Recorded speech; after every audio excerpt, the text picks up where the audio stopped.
Hello, my name is Linus Olsson and I'm a chess player from Sweden.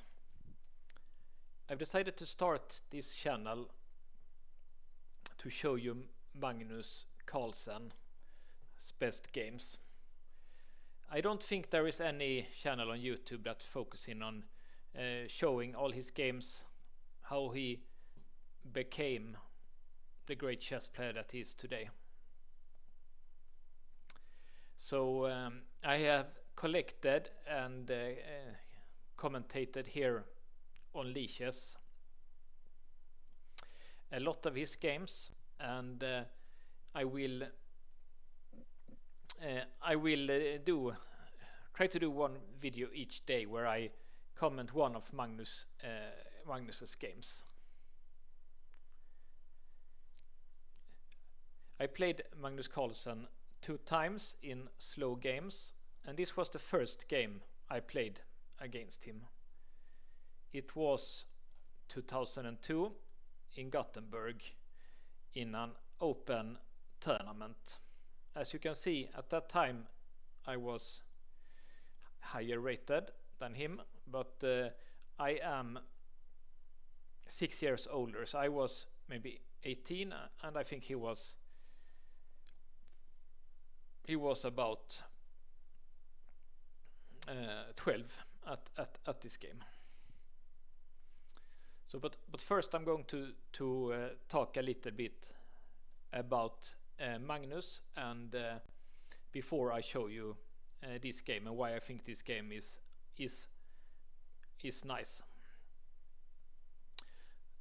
As a budding chess enthusiast in my youth, I recall all the players debating how to popularize chess in Sweden. And their conviction was that the game's popularity could only be cemented in the country by having a Swedish world champion. Unfortunately, Sweden did not produce a world chess champion, but neighboring Norway did, sparking a surge in the game's popularity there. Norwegians are immensely proud, and they relish celebrating the achievements of their compatriots.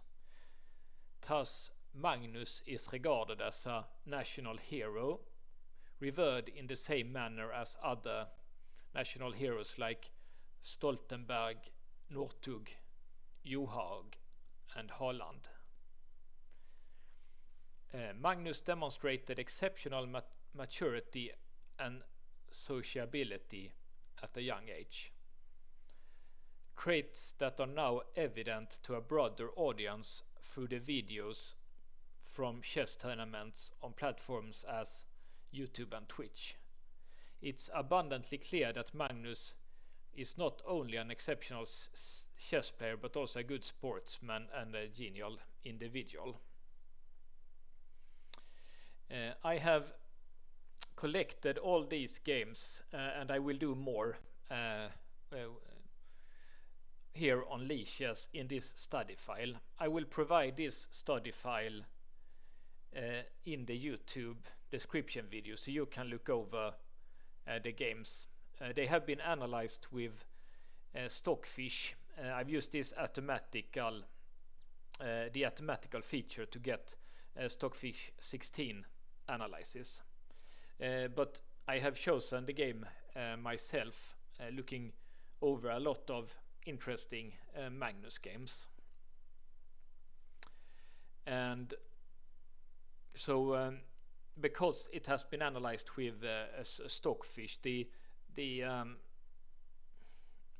comments I will give you is correct. I'm not a strong enough player to like comment on especially the later games when Magnus is much better than me, but of course with the help of Stockfish I can see and explain where both Magnus and his opponent could have improved their play.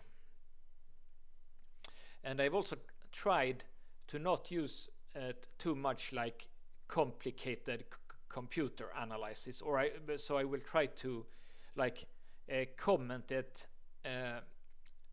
in a way that I like to get my chess commentary, which is focusing more on plans and strategic thinking, and not just on tactics. I understand that tactics is by far the most important in chess, and the computers are great at it, but I'm going to keep the variations to a minimum, so it will be easy for you to follow the games here. So let's talk a little bit about Magnus before I show the game here. Magnus Carlsen was born 30th of November 1990 in Tønsberg, Norway. And he learned to play chess at the age of 5, taught by his father Henrik. Initially, he didn't show any special enthusiasm for the game, but this drastically changed when he turned 8 and he got very, very interested in chess. And his skills developed very, very quickly.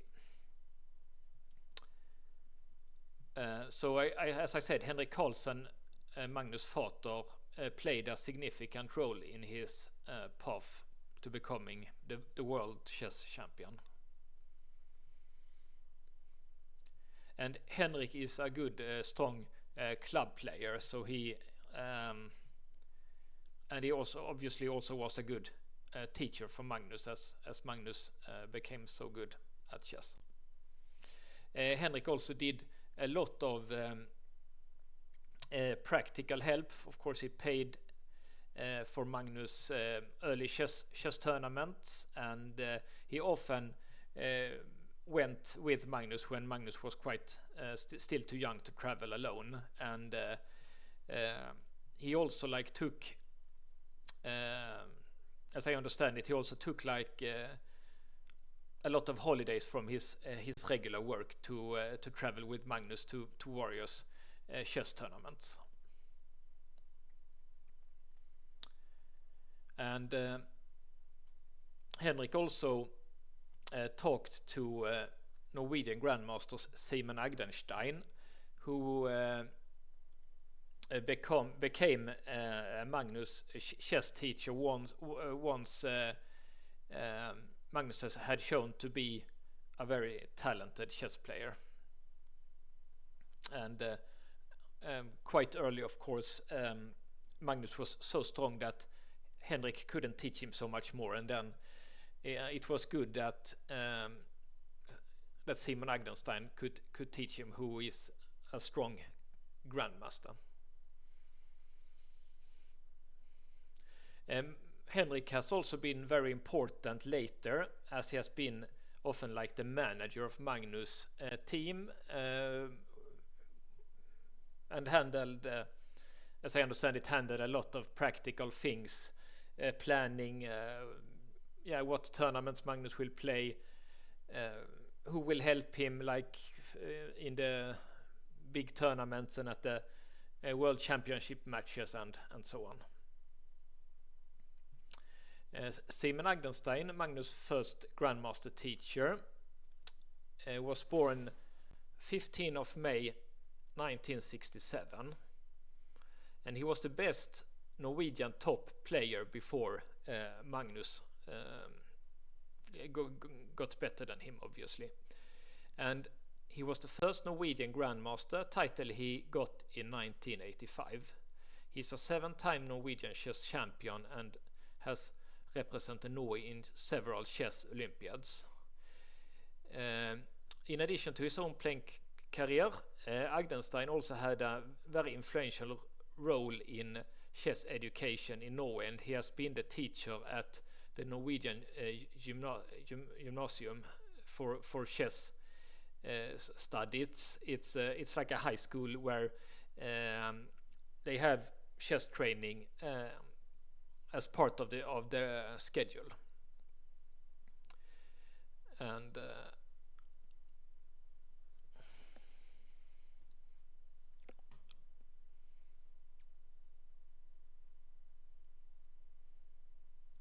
Simon Agnestein has said in interviews that he quickly realized Magnus Carlsen's extraordinary talent and potential, but he has always emphasized that the most important in chess is to have fun. So he emphasized to making chess fun for Magnus, allowing Magnus' talent to develop and train and do training, chess training in ways that Magnus enjoyed.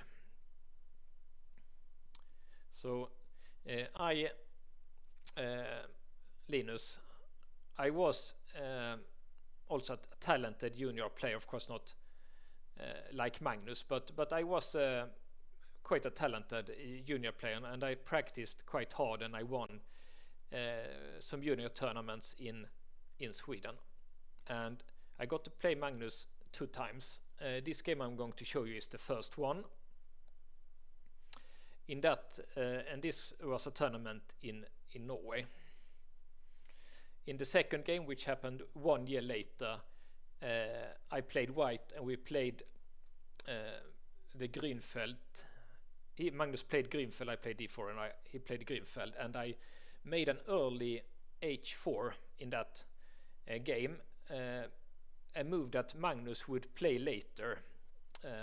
Also try that, an early h4 for white against the Grünfeld.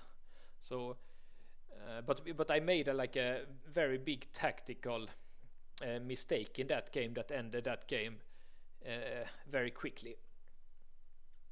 But that game was in. There is a book about Magnus it's quite old now, but it was it was a book about Magnus Carlsen, which I think Simon Agnestein helped to write, and that game was in that because Magnus he in a complicated position, Magnus calculated very, very far, and he saw a tactic that I didn't see in that game, so he won quickly. But it was fun to play him 2 times. Now, of course, Magnus is way too strong for me.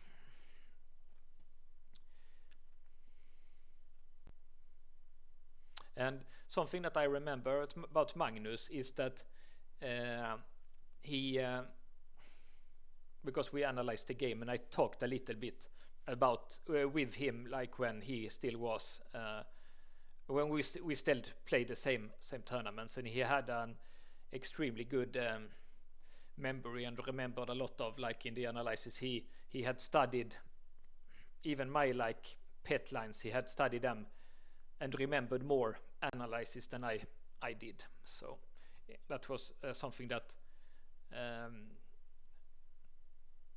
I was a bit astonished or astounded that he had such a good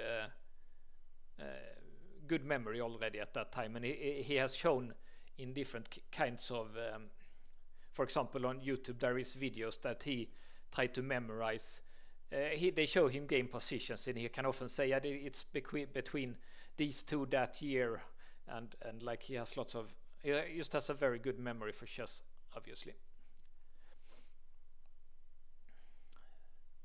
So this was the game that I played against Magnus, and I will go with quite quick, but there is an very interesting thing in the end of this game, and that's why I've chosen it to be the first game. So I played a Catalan, which was the opening I played at that time. And this is here. This knight bd7. It's a playable line, but it's not one of the main lines. Bishop d7 is. I think that's one of the lines, and there are some other lines also. But obviously, it's a fine line to play. Here, apparently, the computer, as you can see on the right, think that white should have played a5 here instead. And now I traded the knights, but because I have a space advantage, it's as I look at it now, of course, a5 makes more sense, and then take on c4 with the knight, because trading this knight, it enables black to trade off some pieces, and he gets because he has less space. That's good for him to trade a piece here. And here Magnus sees a tactic. So if I would take on b5, then he would take back, and then both my queen and my rook would be threatened. So I would lose if I do that. But yeah, I saw that of course. So we played like this, and now c7 is attacked, so he has to do that. The computer agrees with our play here. But even if looks like I'm kind of following like what the computer thinks, it shifts to getting a little bit better for black without white having to done any real mistakes here.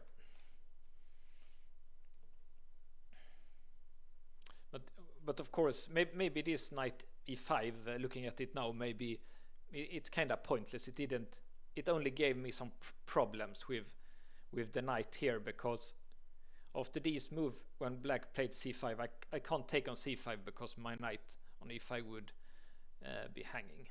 So I decided to play like this instead. But now black is winning a pawn, even if white has some play for it. But the computer feels like yeah, both players have played quite well here.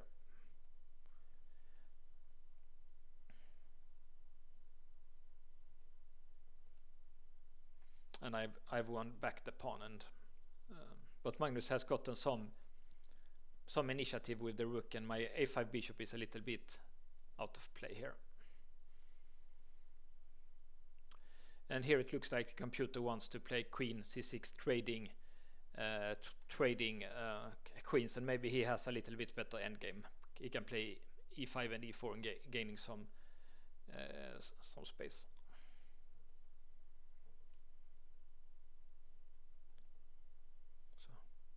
So of course, this position it should be quite even. I shouldn't lose this position, of course. But there happens an interesting stuff here soon. And now, yeah, as you can see, I'm threatening queen c8 with mate, but Magnus sees that, of course. And the computer apparently likes h6 and putting the king on h7 more.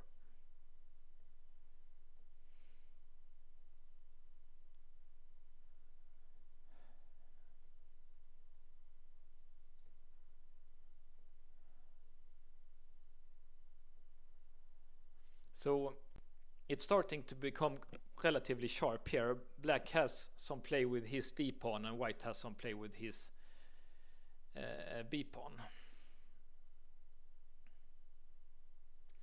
If Magnus would take on b5 here, I would take on d4, and it would the game would likely end in a draw. But he has a sharper move here, which is g5, and I basically have to push the pawn here because for example, knight g2 is no good because he will take on b5 and threatening to check on b1, and so I can't. I can't do it. So I have to like push the pawn here, sacrificing a piece. But I get some. I think this was also, it was a bit in time trouble here, so we had a bit short of time here. And I push the pawn, and this one looks quite good for me here, because if he would play, of course he can play like maybe knight c6 here, but if he would do that, then I would do this. Of course, I would put in the queen here and check, and he will have to take here, and black has one pawn more, but the computer thinks that this should probably end in a draw here. But Magnus finds a better better move here, which leads to an very interesting thing here. He does f3, and here I make basically I make a very big blunder that loses the game here.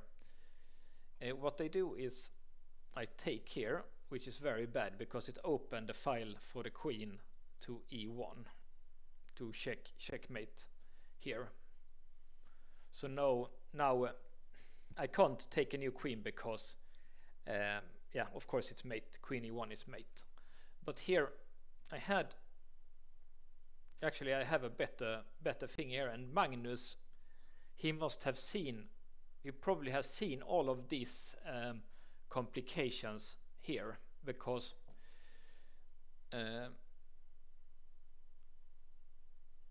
if I would take the queen, which is the correct move of course as I look at it now,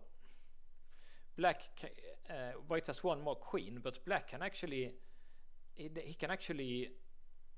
play very interesting here. He should trade queens, and then he should take here, and it looks like at first that white should win easily. White has a queen more, of course, like white should win, but Magnus must have seen this far in advance, that this is a draw position.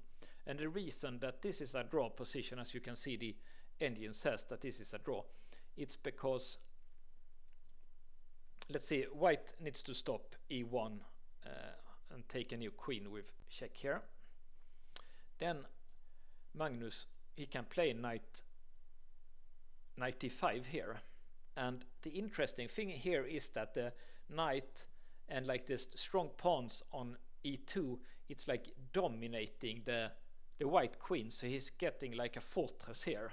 And as I've written here, it's a remarkable construction, and there is some kind of famous quote that people attribute to Magnus. I'm not know if it's true or not, but apparently he said later that he doesn't believe in fortresses, but here he has constructed a masterful fortress. Let's see, for example, if I would go here with the queen and he would play d3, and yeah, as you can see, the computer can't find anything for white here. What about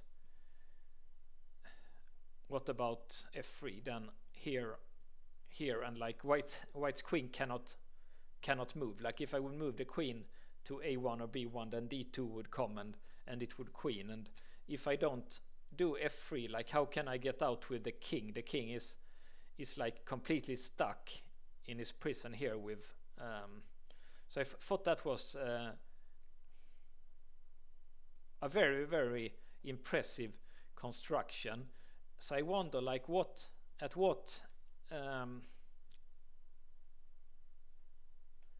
like, I think that in this position, Magnus, when he played g5 here, already here, he must have seen that this, because like it's so clear white will only move forward the pawns and make a new queen.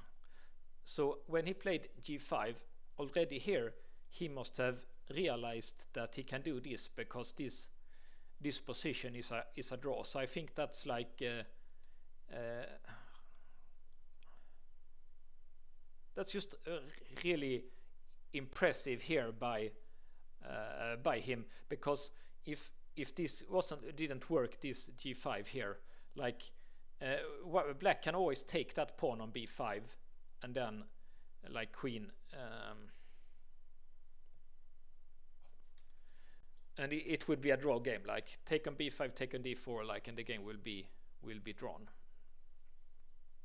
So yeah, so let me just show this one position one more time. It's I think that's so cool that the knight and the pawns can dominate not only white queen but also white's king here. I can't do f3 because e2 comes, and I can't go up with the king because it's just being blocked. So yeah, so it was a pity that it didn't end like this, like just me going back and forth with the queen here, because it would have been yeah, it would have been an awesome ending. But I'm still happy that I got to play Magnus 2 games, and at least in this one I put up some kind of resistance.